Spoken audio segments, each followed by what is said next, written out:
Welcome to the first episode of the No Blueprint podcast. In this episode, we sit down with David Pierre Louis and Victor Winston Fitch. We discuss how they define culture, its importance in their lives, being inspired by the hustle of the Caribbean people, Japanese culture, minimalism, and travel. Check out playlists, photos, and more at noblueprint.com. Remember to rate and subscribe. Follow us on Instagram, Twitter, Facebook, and Spotify. Links in the description. Look at y'all. Nah, the grind is still going, man. So I gotta make an appearance, and I gotta get back to the grind. Yes, sir. All right, you good with that? Cameo Yes, Friday. yeah. I don't know what those are. Hey, take a photo. All right. Listen. Yaper time. Gotta go. Yes, sir. What's up, everybody? I go by the name of Domo, And I go by the name of Yoshiko and each week we sit down with cultural ambassadors to talk about how they defied societal norms to live their lives with no blueprint. Born in Brooklyn, raised in Miami. I'm Haitian, African, quote unquote, or slash American slash Haitian. So got a lot of different experiences that kind of shape who I am. But I think being here in Seattle, I realized that this is a very cultural city, and you know, culture really comes down to like whatever you're interested in, right? Because there's definitely a cultural ecosystem within every different entity of things that we're involved and interested in, right? So at least for me, you know, I have a very diverse culture, right, with regards to things that I'm attracted to, right? And so I think that's what I think about when I think about culture. Right. Yeah. And I think you touched on a few things. You know, culture is beginning to be one of those terms I don't want to say I struggle with to use, but everything is becoming culture when you begin to study people and the ways of people, positive and negative. So culture for me has just become, you know, the same as history, just the story, the life, the way. And so having a background with Caribbean roots, but being raised in the Northwest, being raised in a port city where there's a lot of different groups, it's kind of hard to put, you know, what category do we lie in? And that's usually what happens with culture. We try and put it in a box. So yeah, as I pull it out, I mean, more and more, I learn more about culture. It's just the way. It's just the way. It's the way you eat your sushi, and it's the way you might listen to some Wu-Tang while you're doing it. So yeah. I like that. That's cool. Anything you want to It's almost like enjoying a cocktail at a dive bar, right? It's you who's that cultured individual that you carry that wherever you go, right? Yeah. Right. So it doesn't matter, Right. you know? And I think that's the beauty of like, I think being brothers like ourselves, we can, you know, flow through pretty much any type of situation, and we can adapt and grow and proceed as we need to proceed. But that's, if you're cultured, you can go anywhere you want to go, right? And it's about your, I think culture kind of defines your access to experiences, your access to opportunities, stuff like that. Right. How did y'all get to Seattle? Well, I came when I was 3. My parents brought me, came from Oklahoma. My father moved here for opportunity in the funeral industry, and he came and seized it. And so I was raised here. And it's been a joyous experience. My mother came from the island of Trinidad and Tobago to Oklahoma. But I'm here, and I've been here since 3. I came in search of some new culture. When I went to Bethune-Cookman University, and a lot of the people that I met from Seattle, very well refined, very just different, right? It was a different experience from what I was used to growing up in the South, right? And so Seattle was always in the back of my mind of like places that I wanted to just visit and check out. And then when I came here in 2002, really fell in love with, you know, the city. I mean, I came in Tacoma, and it was like December during the holiday, and I loved it then. And it was rainy. You know what December is, very gray, overcast. And, Yeah. But I fell in love with it then, right? And so in 2004, I graduated from college, and I got a job as a manager in training at Finish Line. And I was there for literally a month, and I remember taking my lunch break and not going back. And on my way home, it was like that. On my way home for lunch, I called a friend of mine that lived in Tacoma at the time and said, "Hey, I'm moving to Seattle, man, and and that was that. So it was right after college. Yeah, about a month after college. Wow. And then I had like maybe $700 in my pocket, Wow. and it just came out here and just went from there. Nice. Wow. nice. So you'd only been to the area once? Yeah. You were like, oh, okay. Wow. That's a lot of faith. Yeah, I mean, you gotta live, Yeah. Yeah. right? Life is short, right? You know, real. it's long, but it's short. But it's at the same time, like, if you're not out there, you know, seizing those moments, what you living for, That's real. right?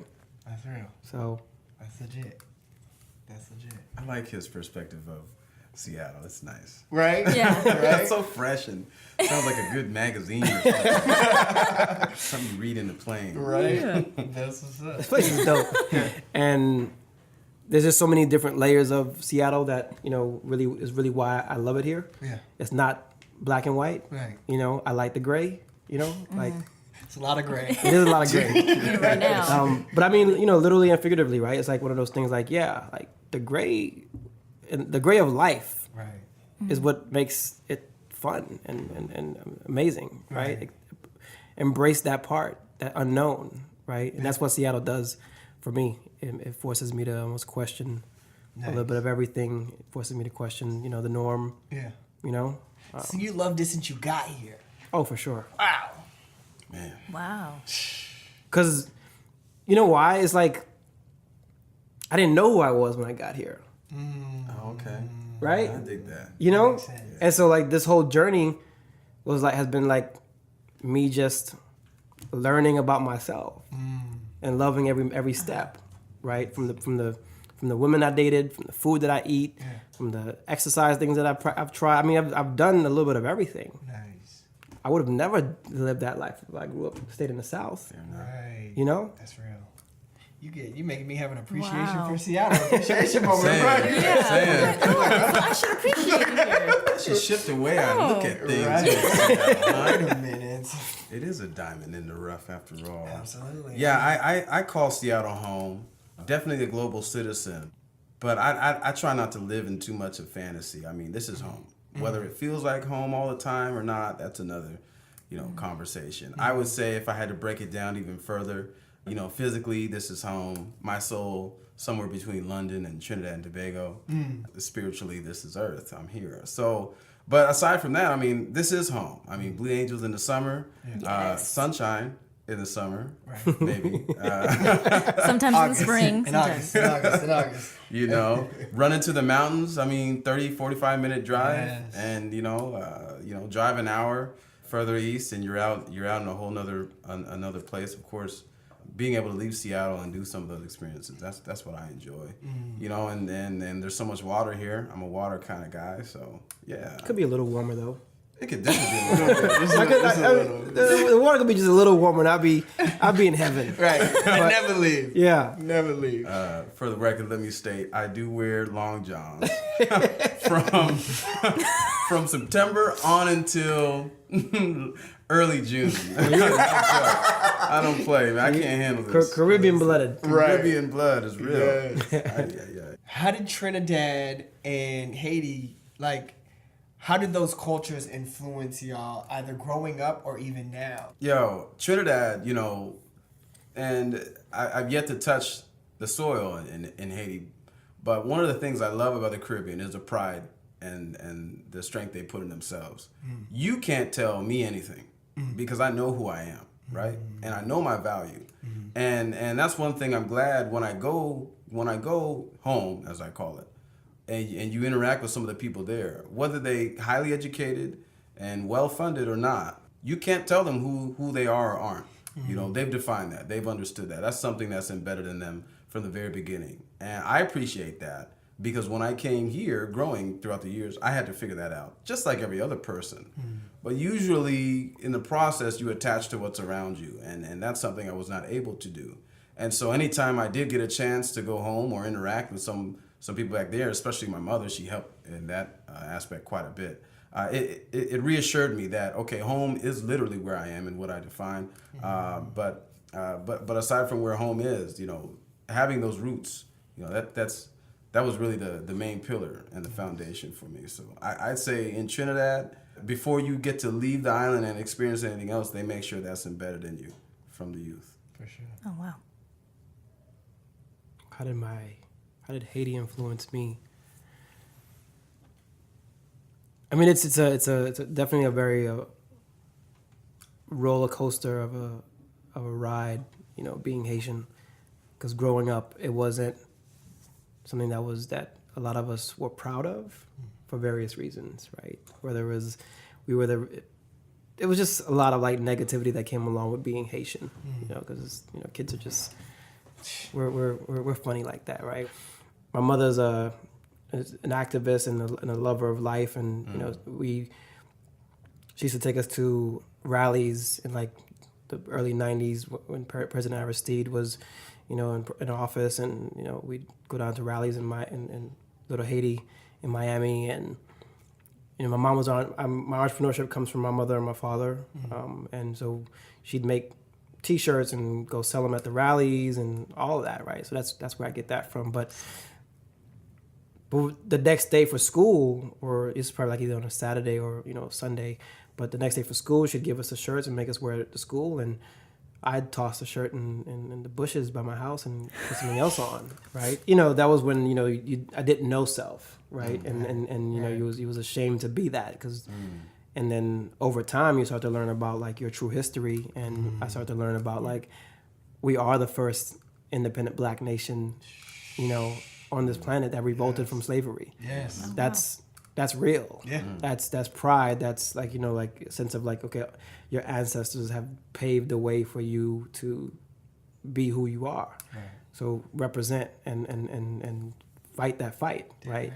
Damn right. And so over the years, like it's you know, it's as you're learning and you're becoming, you know, as I'm becoming a man, I'm starting to realize like, yeah, I'm very proud of that. But then also at the same time, like, I have a responsibility to my community, right? And there's the whole aspect of like, when you think about Haiti and the narrative that we know for Haiti is very poor, impoverished, handout kind of mentality. That's not the traditional case, but the media and everybody else does a really good job in depicting that as being our reality. And then so it's up to me to be a part of like helping to change that narrative, right? Absolutely. And so it should, at least for me, I know like at this point now, it is my everyday reality. Haiti is my everyday reality, and then I wouldn't have it any other way, because I feel like as a diaspora, as the educated ones, you know, to whatever degree that might be, it is our job to teach and to pass on and to connect and to create space, and that's part of like my responsibility on this earth.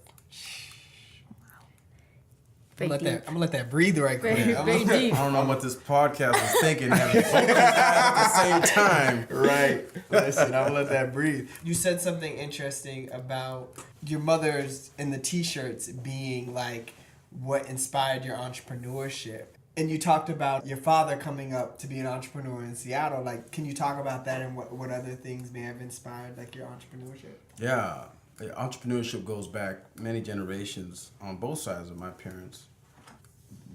Trinidad and Tobago is still in many places a third world country. And so some of the simplicities, the conveniences, they're just not there.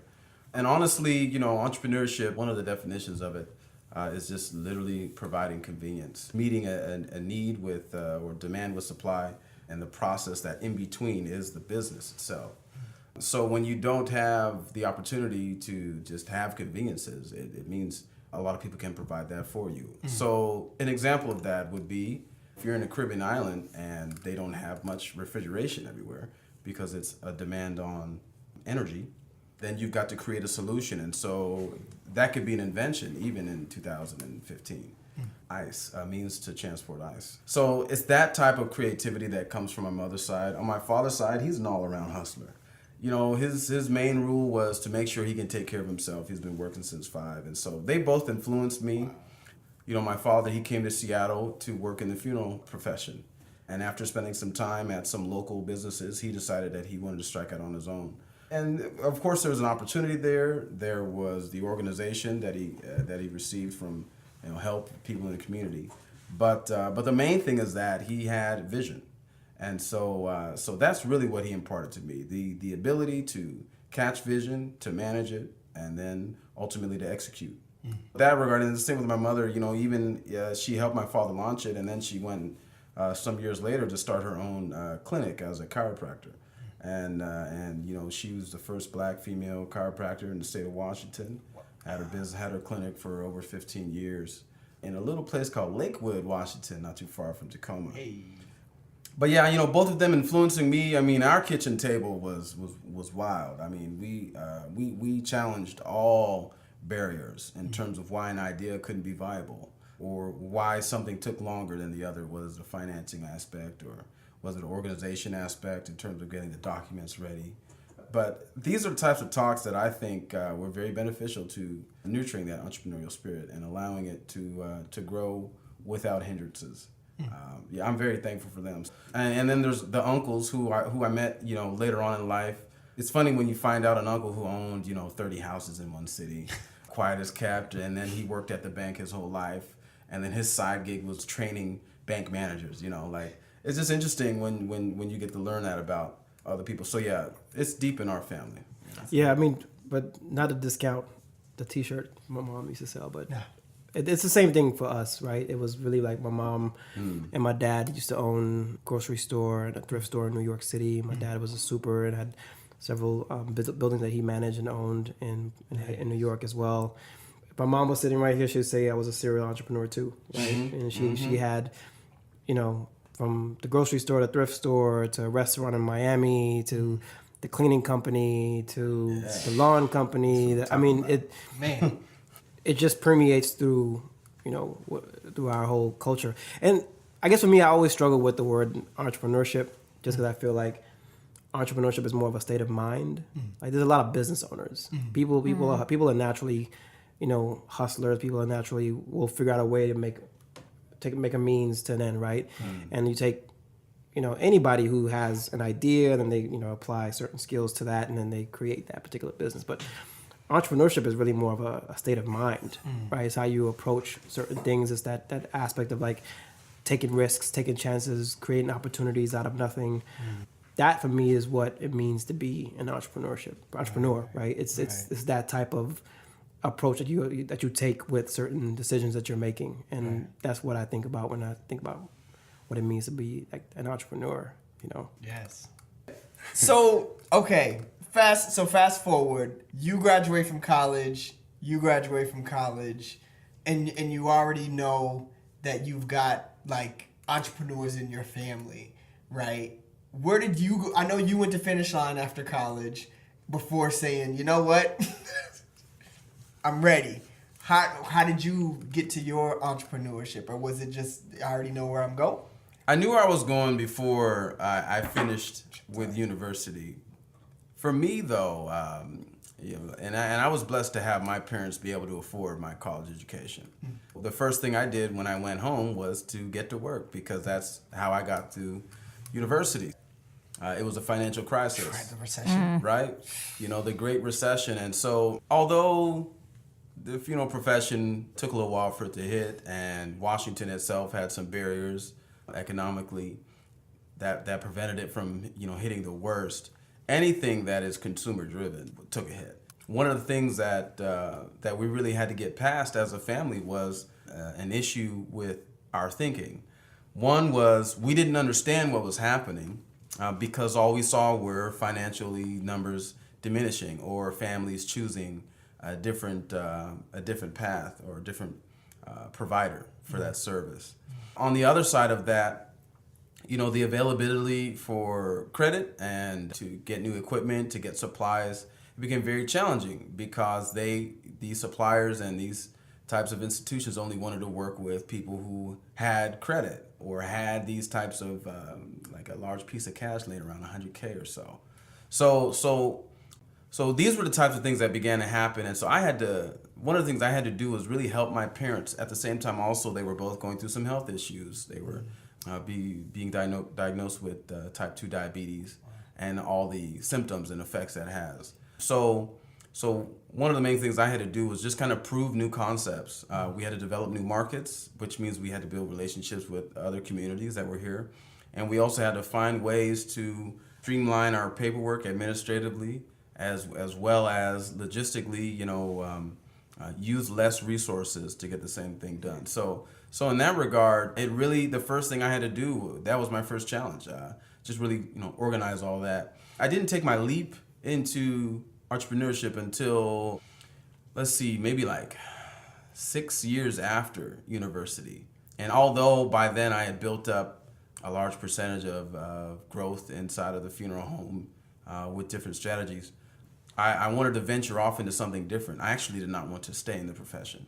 And so that's what led to international trade and working with different cultures and different companies. Any multi-ethnic marketplace, I wanted to develop strengths that would allow me to go and immediately be able to thrive. So that's how I led.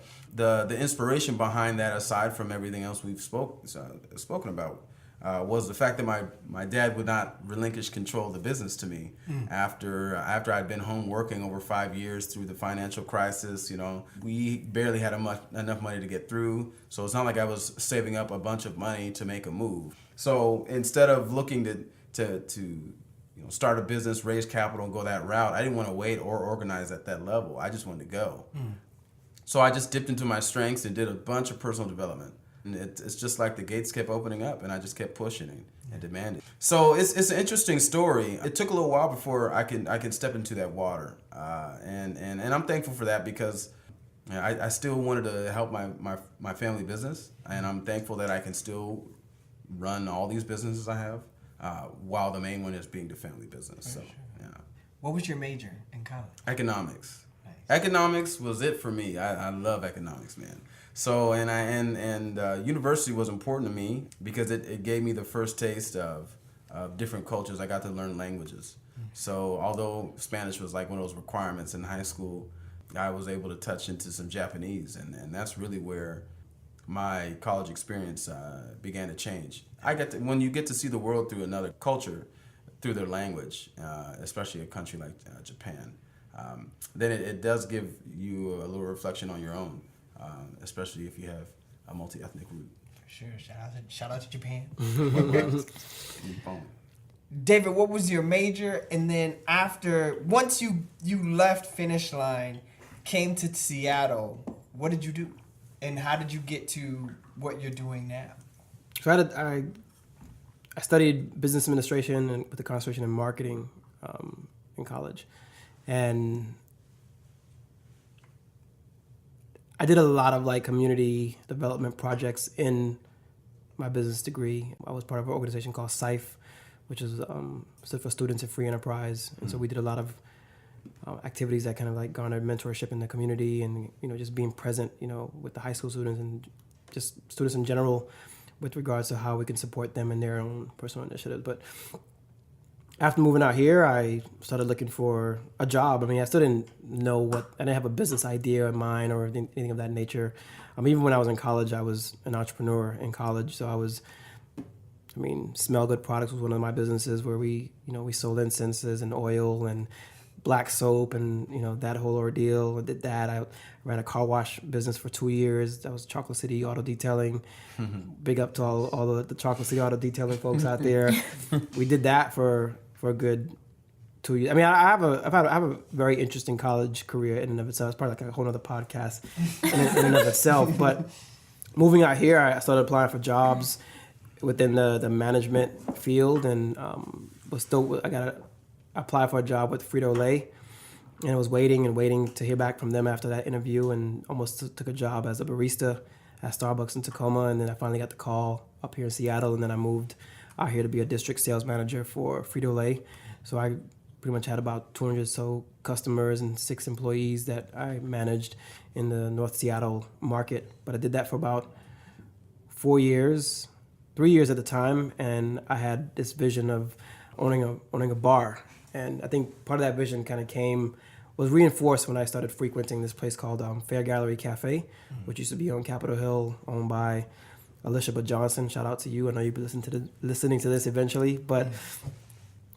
And I remember having breakfast with one of my supervisors at Frito-Lay, and I was like, yeah, I want to own a bar one day. He's like, oh, everybody thinks about owning a bar your age.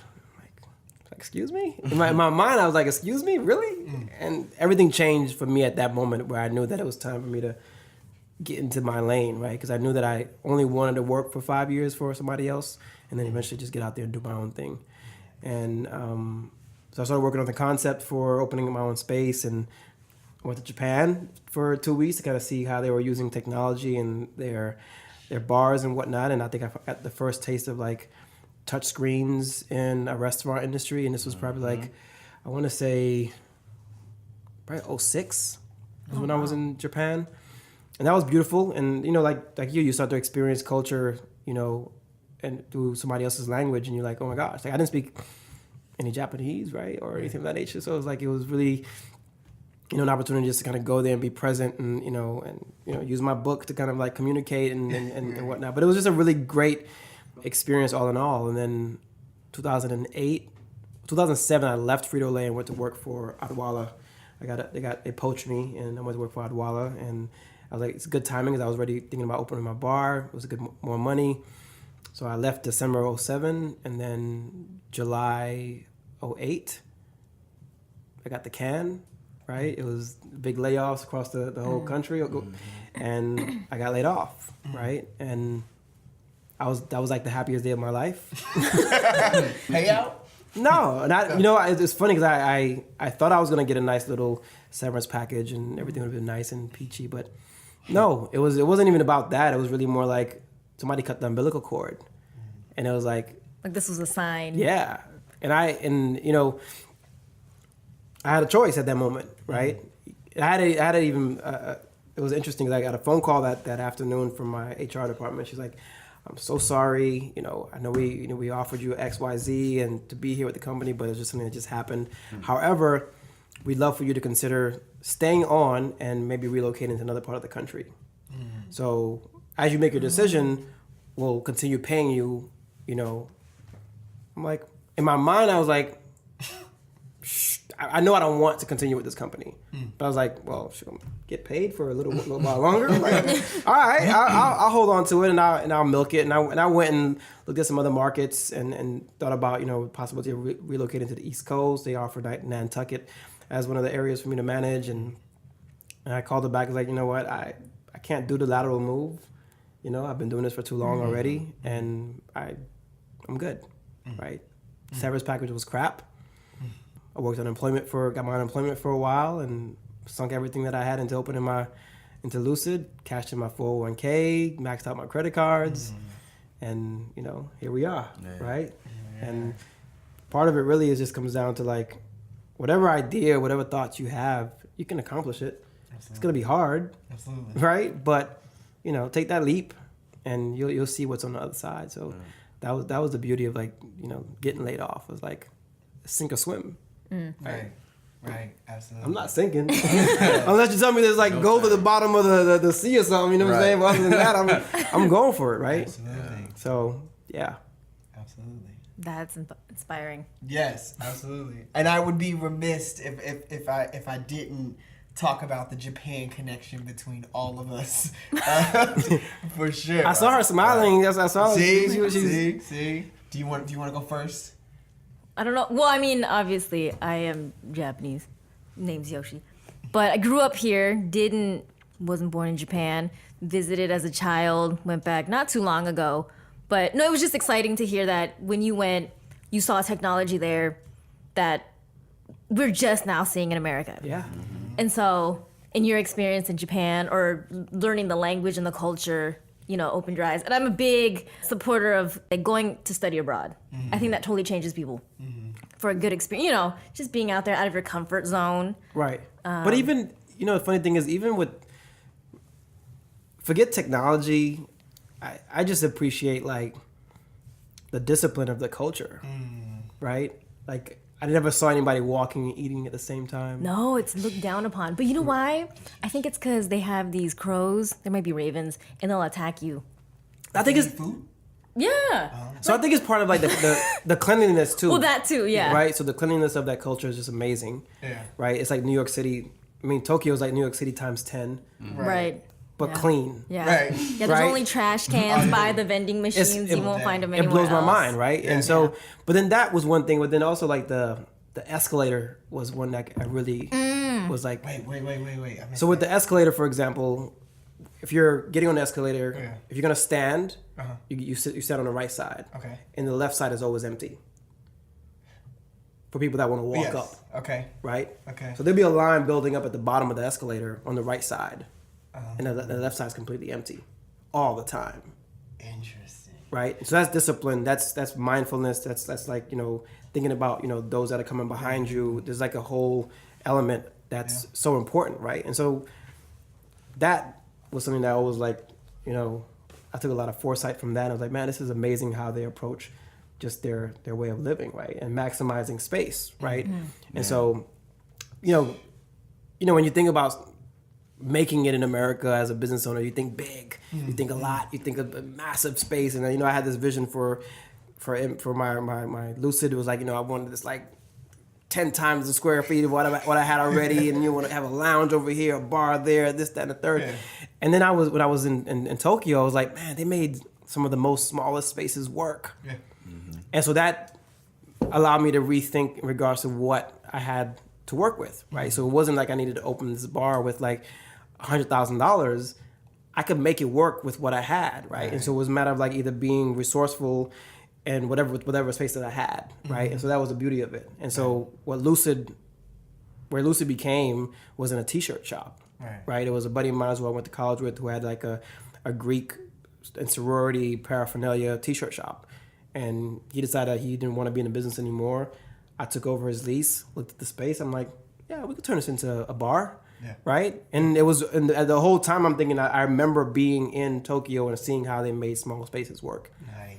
And we made it work, right? And it became like a centerpiece for a while in a lot of people's lives in regards to how they came about. And it was really like an extension of my living room, right? It was like that type of concept, right? You had the stage. And always someone playing live music, everything. It was dope, and it was, we didn't need, to fit 400 people in that space, right? Yeah. It was a very comfortable 50-seated space. At times had about 150 people, but it worked for what it needed to happen. And I think that's the whole thing. Like, as a business owner, you don't always have to think about excess to make it, right? Right. That's true. In America, everything is so excessive. And so that's hard. That's true. That's hard. When was the first time you went to Japan? I guess you were a child. Yeah. I think I was in preschool. Okay. Do you remember anything? I do. It was hot. And my dad, he was like, okay, we're going to go visit some friends of mine. I'm like, cool. So we're walking on this country road, and they have fields where they're growing rice and things like that. And they have this, I don't know what it is, but it's just running water. And I think it's to water the plants. And he's like, oh, it's hot. Give me your towels. So we had these towels, and he just dip it in there. He's like, because it's cold water. And so we'd wrap it around our heads, and we're walking. And I was like, why don't we just take a bus or something? What are we doing? This is so hot. And, it's just, summers in Seattle are very mild. And in Japan, it was just crazy hot, and I was not used to it. I was very upset. But then at the same time, because it was so safe and we're in this very small town, he would just give you money. Hey, go buy me a beer and go buy yourself some ice cream. And I was like, but I'm 5. Is that cool? And, the store owner's like, okay, here you go. That's crazy. And so, that's what I remember. So my dad was in the Air Force, and so I was born on Yokota Air Force Base in Tokyo and lived there maybe until I was 3.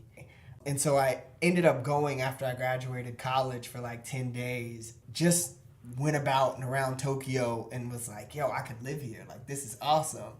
After I decided not to go to law school, my brother was like, you should think about teaching English in Japan. And I was like, what? And he was like, if I didn't have to go straight to law school, I'd want to go teach English in Japan. And so I looked it up and was like, okay. And so the same way that you were telling your story about when you came to Seattle, you felt like this is where you found yourself. That was me at 22 going to Japan, right? And I remember you, Winston, connected me with Allie. And Allie was like, Ali was this dope dude. He was a DJ. I believe you and him. He was an international student at Central. We were in Spanish class together, of all places. Crazy. And so Winston's like, yo, you got to meet my guy. And Ali like didn't know me from anybody. Right. But took me around Tokyo, took me into his home. We went to, that was the first time that I heard live house music. Like we went and just watching the way like culture and music, the take of music was different. And so I spent about 8 months in Hamamatsu, Shizuoka, which is like 2 hours south by bullet train of Tokyo. But every time I could, I was going to Tokyo to get knowledge and culture, and just I definitely I love Japan. You know what? I just want to add two things I love about Japan. One thing, you know, I'm very attracted to. I'm a very disciplined man, so I'm attracted to a system or a model that has instituted that. And so you touched on their simplicity or their way to master simple. I really appreciated that. To see it in work, it really encouraged me. It let me know that I can come home and I don't need a lot of space or a lot of money or a lot of management systems. I can keep it simple and accomplish quite a bit.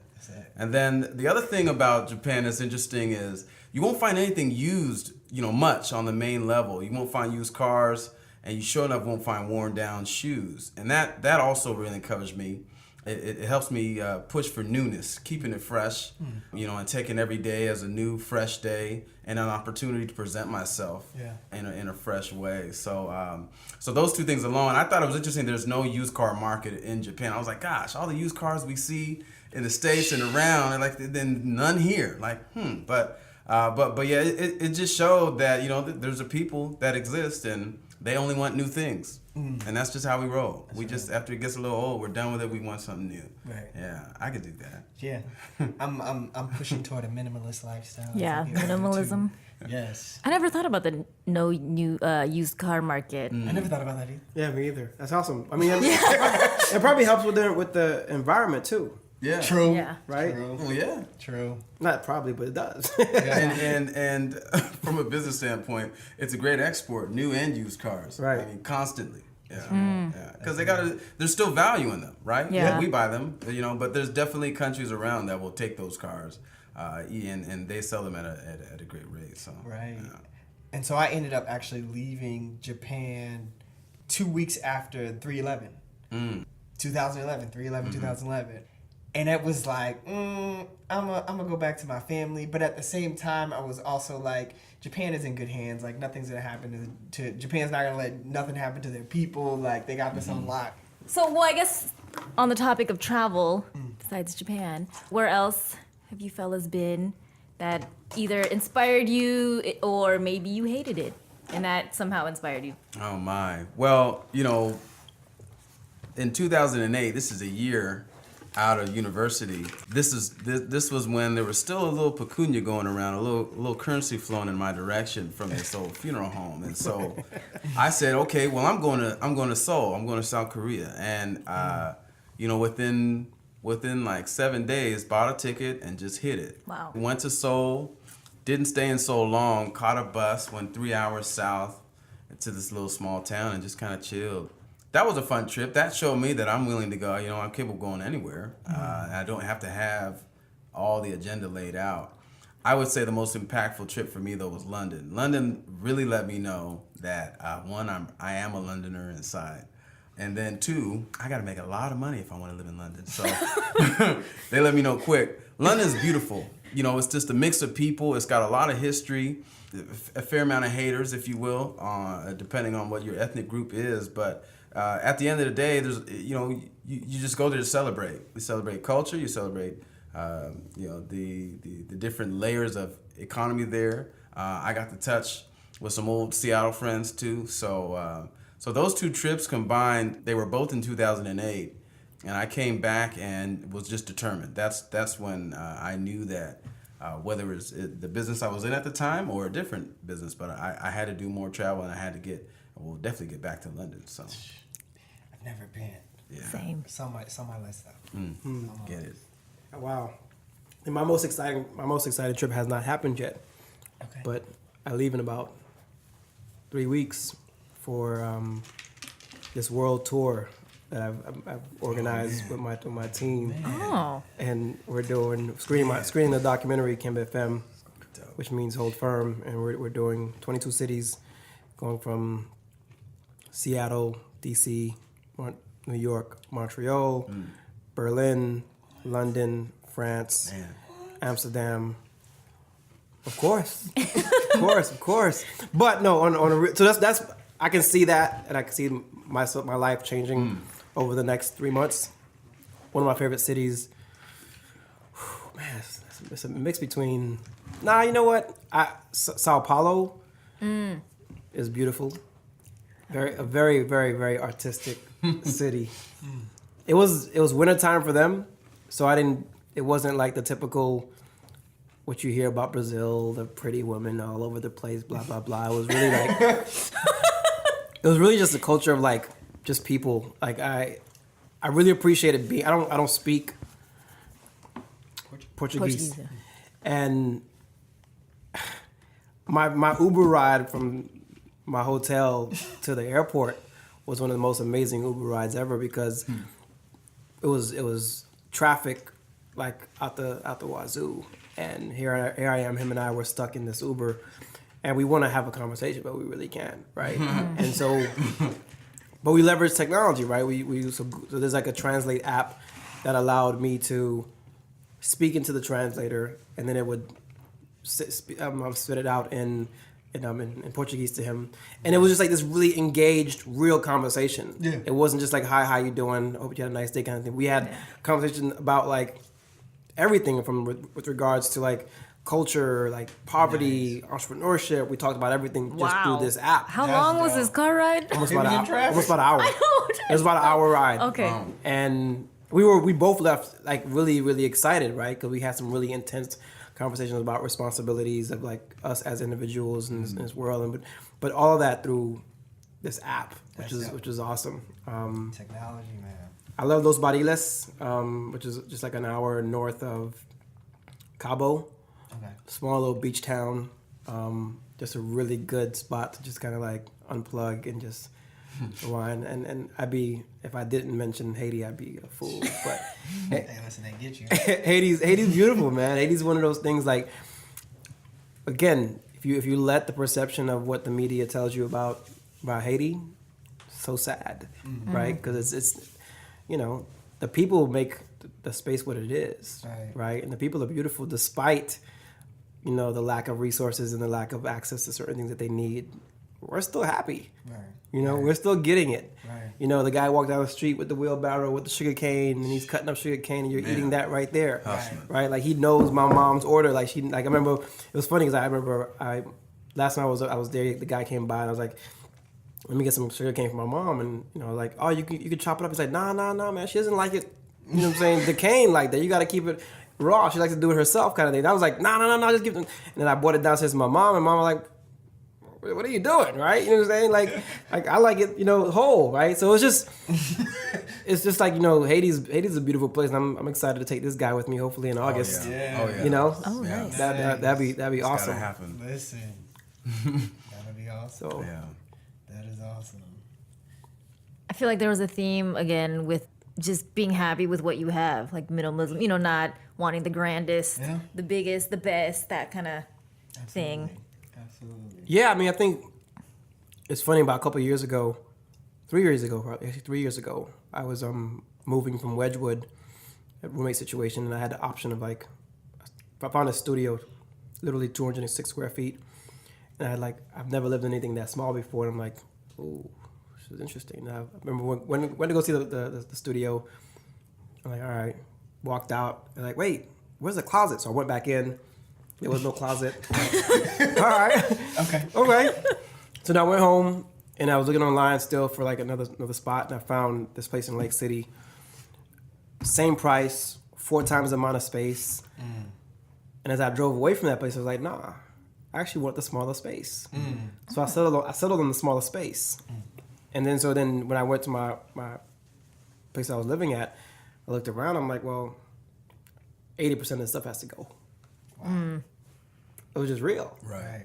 And it forced me to like get rid of the excess, Right. right? And stuff that I don't really need. That's right. I don't need 30 pairs of shoes. I don't need, 20 ties. I don't, you know what I'm saying? Like all the little things that just accumulate, right? And so it forced me to like get rid of those things, right? I mean, even like, and so if you find the right developer, that has put thought into what they created, you can get a really good space that's very well thought out, that's fit for you. Yeah. Right. So for example, like our space had 2 burners instead of 4. I don't need to have 4 pots going at the same time, right? Like it's just like That's real. it's just You don't really think about that. right. That's true. So like there was that, right? And then there was the whole aspect of like the fridge was like it wasn't a dorm size, but it was a little bit more than a dorm size. But at the end of the day, like how much stuff do I actually really need to have in the fridge? Right. Right. And so that starts to like really affected how I view a lot of things that I do, right? So that minimalistic aspect is true indeed, really important, especially as an entrepreneur who has like a lot of things going on. I don't need to think about what I'm putting on. I just need to. Yeah. I know how I look in this outfit. I'm good and I'm go, right? And that's just like sort of things. That's what it comes down to, right? And I remember, I think you guys are probably on this minimalism kick because you probably have the documentary Minimalism. Oh, no, Have you guys seen No, that? No. Right, I was like, I didn't even know about that. Yeah. There's a documentary called Minimalism. Oh wait, is it on Netflix? It is. Okay, I'm I there. saw It's- it when I was I'm like, there. Tonight. It's worth Okay. it. It's I'm worth there it. tonight. It's worth the watch because I think a lot of stress in our society today comes down to like the excess, right? And so you take, for example, like when the economy crashes or you lose a job, part of that problem is like not knowing how to shift when you don't have Right. the ability to pay for it, That's it. Right. right? And you try to maintain a lifestyle that you can't really afford, right? yes. And so yeah. my take home at the end of the day financially has been a lot less than what I was making when I had a job, Right. right? But my lifestyle hasn't changed. You know what I'm saying? So it's like what I value and how I approach certain things, right? And so when I go to the grocery store, I don't need to shop in excess. Right. I shop for today, Right. right? I shop for if I go to the store and I need to buy a banana, it's 49 cents a pound, whether I buy 1 or 1,000. Right. Right. Right? Right. And so we have the mentality as to stockpile. Right, and to buy we that have 1,000. They Yeah. get 55 cents a pound next week. Right, we have to get all these different things and stock our cupboard with all this stuff. That we don't need. Nah, man, just live it one day at a time. You make plans and you plan for the future and everything like that, but I think it's such a beauty of like being able to go and get what you need when you need it, Right. right? That's real. And then it allows you to really connect with the civilization around you. That's They know you at the grocery store, they know you at the fruit stand, they know you, and you're affecting the economy every day, Right. right? That minimalism aspect is so true because it's like less is more, Yeah. That's real. That's real. And now you're going to 22 different countries. Oh, about to kill it. Oh man. Man. Listen, I'm inspired. But Yeah. even with that, for example, right? Yeah. You so from the outside looking in, there's that perception like, oh my gosh, like he's got to be balling, Yeah. like no, it's not even about that. And you just got to know how to book your tickets, Right. right? So for me to get from here to New York City, which is going from Seattle, DC to New York to Montreal, was less than $500. We're gonna talk. It's not even. Are you taking the bus? No, it's just about how I booked my ticket. Oh, okay. Right, so I booked my ticket in multi-city tour. Multi-city, Oh, okay. Okay. right? So Yeah. you're booking your stops accordingly. So it's just like a extended layover. Right. But know how to plan, be resourceful, be creative, Right. right? Right. And that's what it's about, That's it. Like, and I think like people like, I have this whole thought of like being like to be a millionaire, for example. Like I don't have the desire to be a millionaire, but I can have $100,000. Right. And you can have $100,000, and you can have $100,000, and so can you. We're almost close to $500,000. Right. What's mine is yours. What's yours is mine. We're good, Right. right? It's because like for example, for me, like if I had $100,000, my lifestyle would not change significantly, Right. right? I can only eat but so much. Right. I can only drive one car. Right. I can only live in one bed, right? So like that's how I look at it. Like those things wouldn't change. Therefore, like I don't need that excess. That's gems. There's a new generation of people that are learning how to redefine what wealth really means. Yeah. I think it's gonna in time, like it's gonna be natural for us to be a little bit more intentional about how we're utilizing the resources of what actually really matters. Yeah. You know, there's a value of life that we're all searching for, and it's not to be just a cog in the wheel. Right. You know? The 4-Hour Work Week said that the new rich, they define wealth as mobility and time, and not money. Yeah. Yeah. Yeah. I wouldn't disagree with that at all. What would you tell your younger self? One Like sentence. one sentence. Yeah, anything, piece of advice or just Don't worry about it. Just be patient. Take your time, young blood. Okay. Take your time. The number one album or top 3 albums that helped define and shape who you are. Ooh. Dang. Ooh. That's hard. But, ooh. Dang. All right. Gosh, I mean, top 3. So, and I'm going to say these albums right here, Oh, he's got it.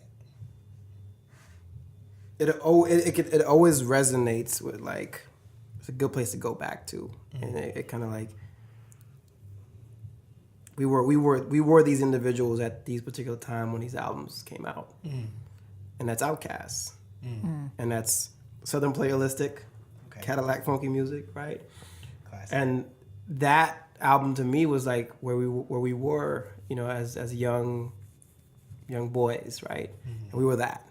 And then AT Aliens was like that opportunity to like really, you know, explore outside of your comfort zone, right? And you became that weird guy on the block that could envision something like of that nature, right? Yeah. And then Aquemini was just like be you, Yeah. right? And so those 3 albums was like a natural progression of like who I was at that particular time. But then like, you know, I think back to like an Andre 3000, you know, to be yourself, right? Despite Yep. what you came from, you know, Yeah. and those things always resonate. Out loud. Yeah, Out loud. yeah. I like it. Yeah, I appreciate that. I gotta go back. Right? Spodioti Dopalicious. Sometimes that's all you need My spody. on a Friday night. There's an album, A Todo Cuba Le Gusta, and that's by Afro-Cuban All-Stars. That album let me know that it's okay to be black and be so expressive. And then their next album, Distinto Diferente, like it let me know to just be, you know, just be yourself and be different. And, you know, again, with these Caribbean roots, when you grow up in the Northwest, your blackness is barely celebrated. So by the time you get down to beyond just black and the different aspects of it, and then it gets even harder. So when I discovered this album, it was around my sophomore year, university.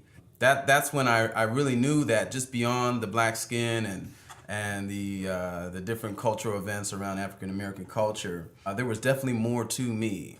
And so yeah, these 2 albums, it allowed me to dance, it allowed me to tell a story, it encouraged me to learn Spanish, and it just tapped into something I was just discovering at the time. So yeah, even though I probably don't understand most of the album, I can sing it.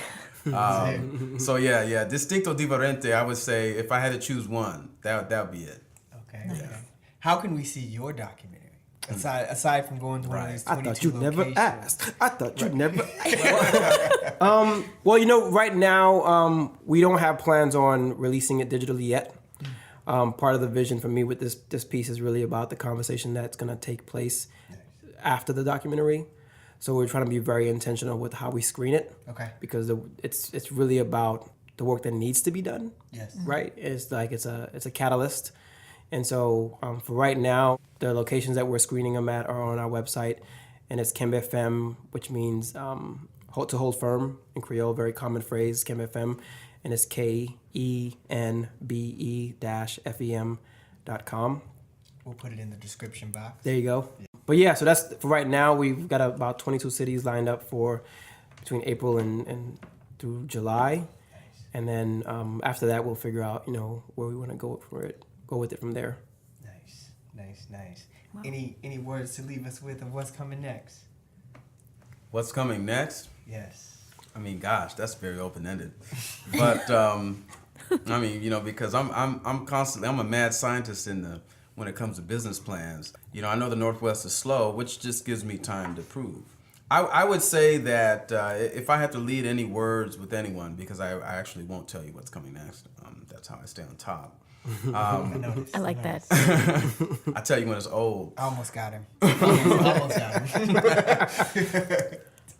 I don't know. I just felt earlier as I was arriving, I was like, opportunity. And, again, when you actually dig into a lot of these terms, you'll get new definitions to them, and they'll grow. You'll get multiple definitions. But opportunity, we use it often. It's embedded in a lot of what we express. We define it on something that we missed, or something we want to have, in terms of maybe someone outside of the U.S. But I was just in the car and I was like, opportunity. I love opportunity, and I just wanted to lay this another definition of it. The opportunity is when what you want presents itself when you least expect it. And that's literally it. When what it is you really wanted that whole time, and you talked about it maybe, or you fantasized about it, or you visualized about it, but then sometimes maybe you weren't in the position to seize opportunity or capture opportunity or get a return on opportunity, whatever you want to term around it. And so that leads to preparation. But I just wanted to obviously be prepared. I never leave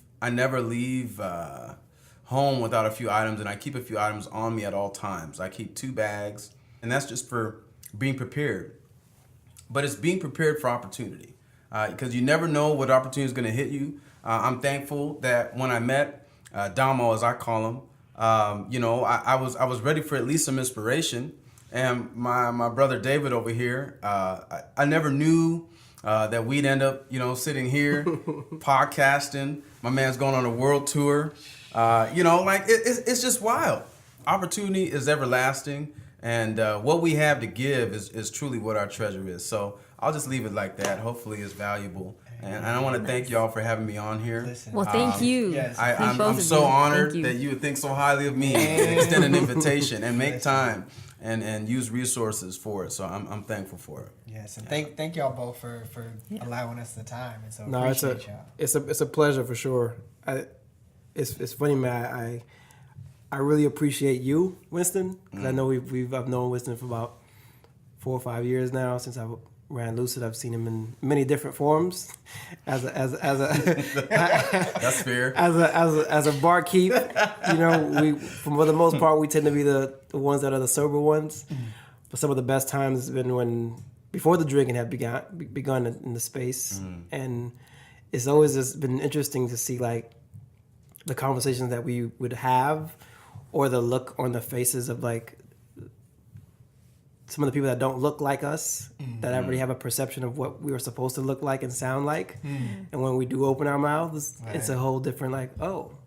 I remember that conversation you was there when we were watching the game on the right, and then it was you, Antonio, and me, and then that guy came in there, and he was like just blown away. We talked about everything. From from history to like stocks to just everything, right? It was that, right? So when you think back to like what you guys mentioned earlier about culture, that's what it's about, right? Absolutely. And so I think the one word that I'd probably like to leave with is just serendipity. Oh, I hear that. Oh man, if you don't embrace serendipity, Sure. you're doing it. You're doing it wrong. Yes. You're doing it wrong. Nothing happens by chance. We're all connected. Absolutely. And serendipity is definitely one of my. She's my best friend. I like that. You wear that one well, I'll say. If that was a garment, that'd be your scarf. You know what I'm saying? Absolutely. Any words? Any last No, words? just thank you for participating. Absolutely. Being our first guest. Thank you so much. Yes, first taking first the time guest, appreciate it, and you've just listened to No Blueprint. Well, this is Winston Victor Fitch. You've just experienced the No Blueprint. Never walk into a situation with a complete blueprint. Always leave a little space for change and expansion. And if this is going down into history or down into culture or going down into music or art, I would say the best part is being able to look back and then see what you've created. Of course, don't build a building without a blueprint, But when it comes to life, it's endless, and so keep growing. Man. That was really good. How do I follow that one up? Right. That's off the top. Hey, you know what? This is David Pierre Louis sitting here with the No Blueprint. Step outside, experience life, take chances. Yeah, that's it for me. All right. Thank you. Thank you. Thank you. Thank you. Thank you. Thank you. Thank you. All right.